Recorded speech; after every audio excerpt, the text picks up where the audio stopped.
Ladies and gentlemen, it's a sad and tragic day with which we commemorate 1,200 innocent Israelis, Jews, Thai workers, Muslims, Christians, atheists, agnostics who were brutally slaughtered for no other reason that they were in Israel, the Jewish state, and they were brutalized by those who seek to destroy the Jewish state. But we are here to say that never again means exactly that. Never again. Say it with me. Never again. Never again. Again. Never again. These 1,200 martyrs, they will never be forgotten.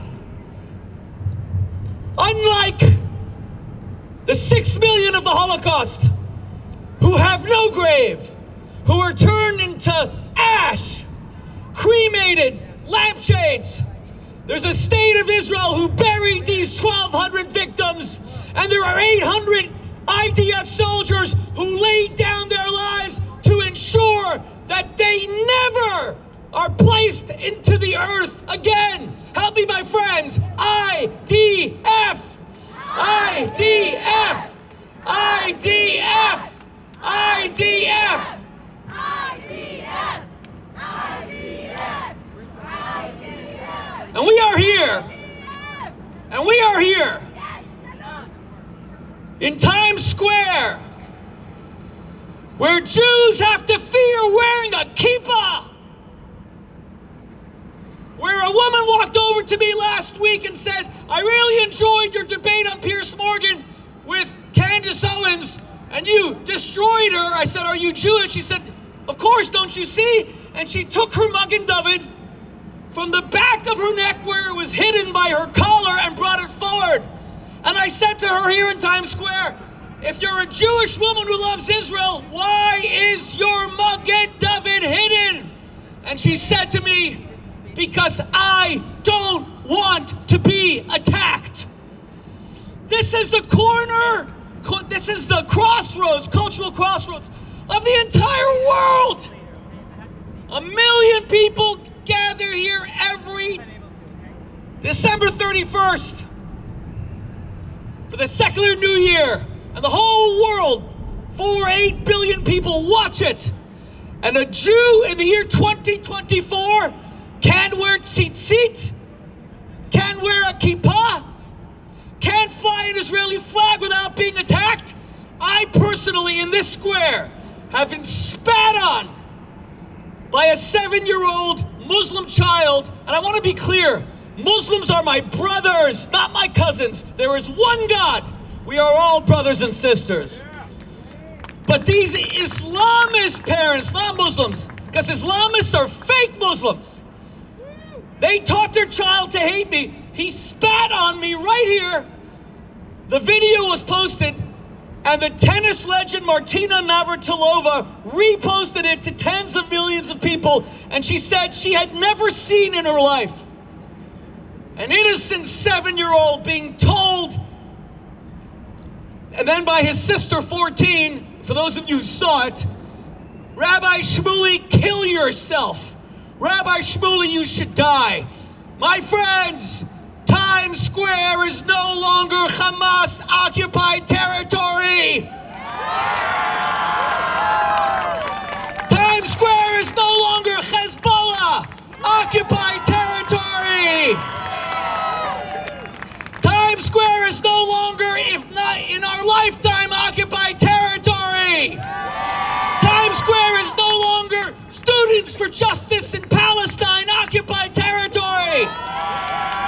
We the Jewish people are alive. We the Jewish people live. We the Jewish people fight. And we the Jewish people are invincible, unconquerable, and eternal.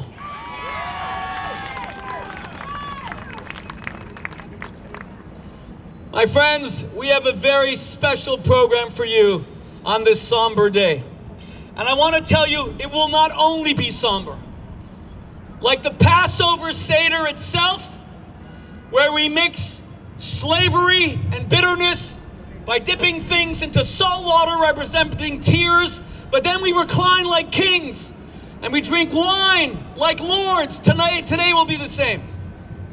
There will be moments of tragic remembrance, but God Almighty, tonight we will also dance again. We will dance again. We will celebrate again. We will rejoice again. We will be not a dead people in the crematory of Auschwitz. We will not be a gassed people in Majdanek or Sobibor. We will not be a decapitated, raped people in Sderot, Kfar Aza, near Oz, but we will be a living, breathing people in the cornerstone, the most famous square of the United States of America. We, the Jewish people, live. Say it with me. Am Yisrael Chai! Am Yisrael Chai! Am Yisrael Chai! And we have just a few minutes before the brutal hordes in our lifetime, who the New York Times, not always a great friend of Israel, highlighted this past Shabbat, the day after the Jewish New Year, that their leader, who they highlighted, calls for the annihilation of Israel, not a two-state solution, a one-state solution called Palestine, where every Jew, in order to create that state, would be annihilated, murdered, gassed, killed. And we're not, as security said, we're not going to antagonize them. Because you know what antagonizes them? The fact that we just are. The fact that we are just here. They don't want us moving with Elon Musk to Mars. They want us in the frickin' ground. And we are never going there again, my friends. Ask Nasrallah what Israel does when you dare attack a Jew. Ask Hezbollah and their pagers and their private parts, which were blown all over the Middle East, what the Jews do when you come after an innocent Jewish life. Ask the people of Hamas and Yahya Sinwar, the modern Hamas Hitler, who today is hiding like a skunk somewhere in one of his tunnels, surrounded by Jewish hostages to keep him alive. Ask him what Israel does when you dare decapitate a Jewish baby. We Jews will never be pushed into gas chambers again. We will never be pushed into gas chambers again. We will never be raped again. We will never be burnt alive again. We will never be stabbed to death again. We will never be blown up with grenades again. My God, if Descartes was right about all of humanity, that I think, therefore I am, I want you to know, for us Jews, I fight, therefore I am.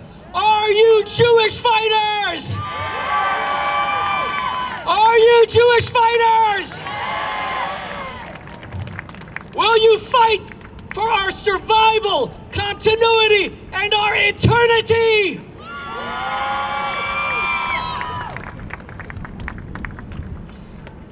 We begin this solemn occasion with a tribute to our great nation, the incomparable United States of America, Israel's greatest friend, Israel's greatest ally. And let me just say, although this will come up soon, what an honor that our keynote speaker today, on a day that commemorates the murder of 1,200 Israelis, Christians, Muslims. Remember how many Muslims and Bedouins were slaughtered as well and taken hostage.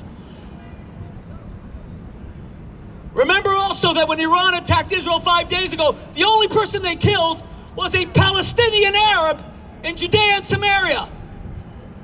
But what an honor that our keynote speaker today is a United States Military Medal of Honor recipient.